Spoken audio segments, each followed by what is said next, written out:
आपके अपने channel Manisha academy में आप लोगों का बहुत बहुत स्वागत है। चलिए करंट अफेयर्स के कुछ टॉपिक को हम डिस्कस करेंगे, देखेंगे उसके बारे में क्या है आज के टॉपिक में।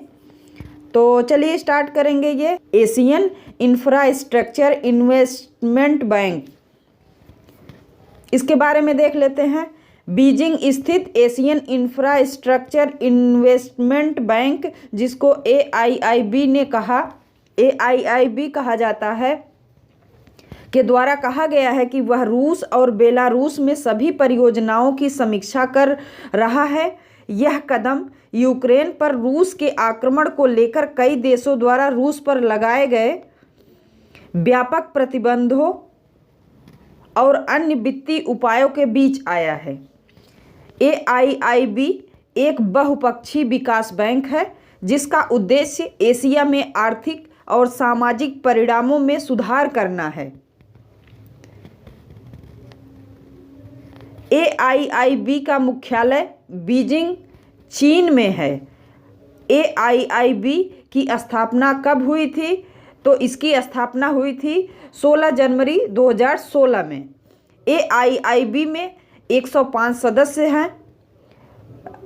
26.5% वोटिंग शेयर के साथ चीन एआईआईबी का सबसे बड़ा शेयर धारक है।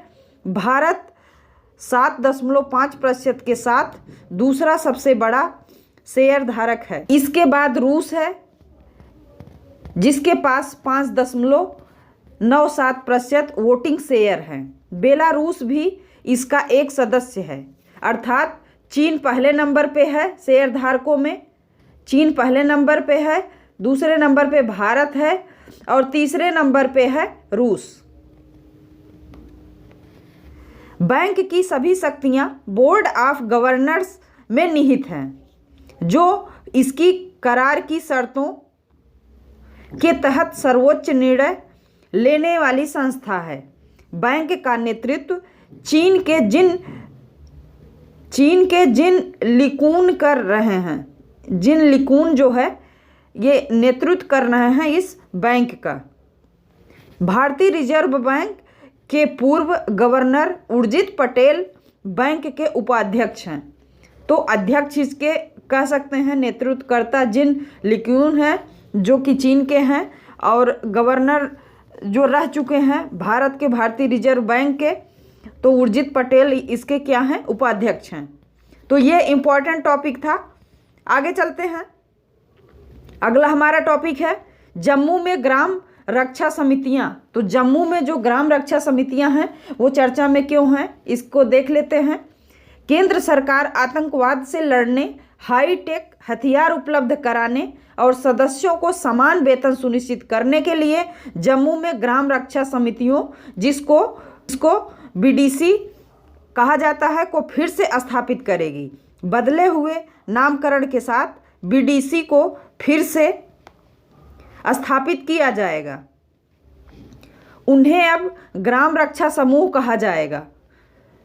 केंद्रीय गृह मंत्रालय से जल्द ही औपचारिक आदेश मिलने की उम्मीद है। बीडीसी का गठन 1995 में जम्मू क्षेत्र के 10 जिलों में दूर दराज के इलाकों में उग्रवादियों से लड़ने के लिए किया गया था। इनमें लगभग 26,567 स्थानीय लोगों को भर्ती। इसके सदस्यों पर हिंसा का आरोप लगने के बाद अधिकांश बीडीसी भंग कर दिए गए थे। अगला हमारा टॉपिक है अमरावती। तो देख लेते हैं अमरावती क्यों चर्चा में है, किस लिए है। आंध्र प्रदेश उच्च न्यायालय ने राज्य सरकार को 6 महीने के भीतर राज्य की राजधानी अमरावती और राजधानी क्षेत्र का निर्माण और विकास करने का निर्देश दिया है। एक महत्वपूर्ण आकलन में उच्च न्यायालय ने माना है कि राज्य विधायिका राजधानी को स्थानांतरित करने या विभाजित करने में कानूनन रूप से सक्षम नहीं है। 3 न्यायाधीशों की पीठ ने अमरावती के जमींदारों द्वारा दायर रिट याचिकाओं के एक समूह से संबंधित एक मामले में सुनवाई के बाद अंतिम फैसला सुनाया है कि राज्य सरकार के पास राजधानी बदलने या अमरावती को राज्य के तीनों सिविल विंग्स विधायिका, कार्यपालिका और न्यायपालिका की राजधानी से हटाने के लिए कोई विधायी क्षमता नहीं थी। अमरावती भारत के आंध्र प्रदेश राज्य की राजधानी है। यह गुंटूर जिले में कृष्णा नदी के तट पर स्थित है। अमरावती को पहले धान्य कटकम के नाम से जाना जाता था। धान्य कटकम मोस्ट इम्पॉर्टेंट है। यह एक महत्वपूर्ण बौद्ध पवित्र शिक्षा स्थल है। यह स्थल था कौन? धान्य कटकम। ये बौद्ध पवित्र शिक्षा स्थल था। इसका इतिहास 2री शताब्दी ईसा पूर्व का है, जब यह आंध्र के सातवाहन राजवंश की राजधानी थी, जो सबसे पहले भारतीय साम्राज्यों में से एक और आंध्र प्रदेश के पैतृक वंश में से एक थे। तो ये रहा अमरावती के बारे में कुछ इम्पॉर्टेंट तथ्य जो कि अभी चर्चा में है। अगला टॉपिक देख लेते हैं, स्वदेश दर्शन पुरस्कार। स्वदेश दर्शन पुरस्कार क्या है, किस क्षेत्र में दिया जाता है? तो राज्य सरकारों, केंद्र शासित प्रदेश प्रशासनों और विभिन्न कार्यान्वयन एजेंसियों द्वारा किए जा रहे प्रयासों को महत्व देने के क्रम में पर्यटन मंत्रालय ने विभिन्न श्रेणियों में स्वदेश दर्शन पुरस्कारों की शुरुआत की है। ये किसके द्वारा शुरू किया गया है? मोस्ट इम्पॉर्टेंट है। तो पर्यटन मंत्रालय द्वारा शुरू किया गया है।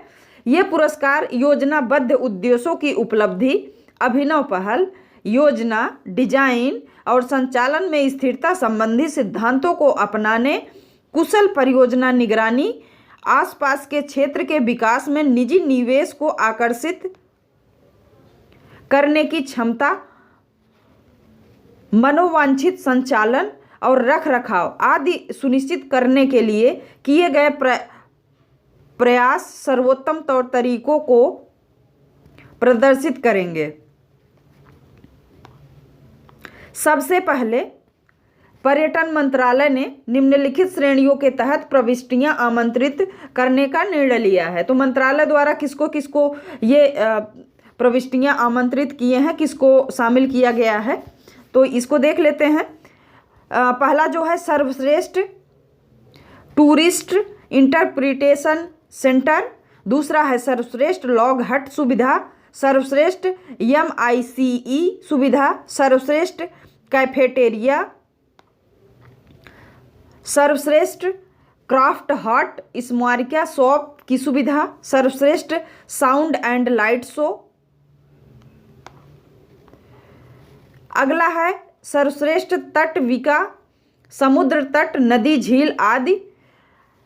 तो ये 7 क्षेत्र शामिल किए गए हैं। पर्यटन मंत्रालय ने अपनी प्रमुख योजना स्वदेश दर्शन के तहत भारत के 31 राज्यों, केंद्र शासित प्रदेशों में 5500 करोड़ रुपए से अधिक की 76 परियोजनाओं को मंजूरी दी है।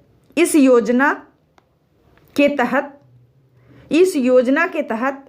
500 से अधिक पर्यटन स्थलों पर पर्यटन संबंधी बुनियादी सुविधाओं का विकास किया गया है। तो ये रहे कुछ महत्वपूर्ण टॉपिक जो कि हाल ही में चर्चा में है और इससे संबंधित क्वेश्चन बन सकते हैं। मेंस एग्जाम में क्वेश्चन आ सकते हैं, पीटी में पूछा जा सकता है। वीडियो पसंद आया हो तो वीडियो को लाइक करें, चैनल को सब्सक्राइब, कमेंट करना ना भूलें। बहुत बहुत धन्यवाद दोस्तों। मिलते हैं अगले वीडियो में।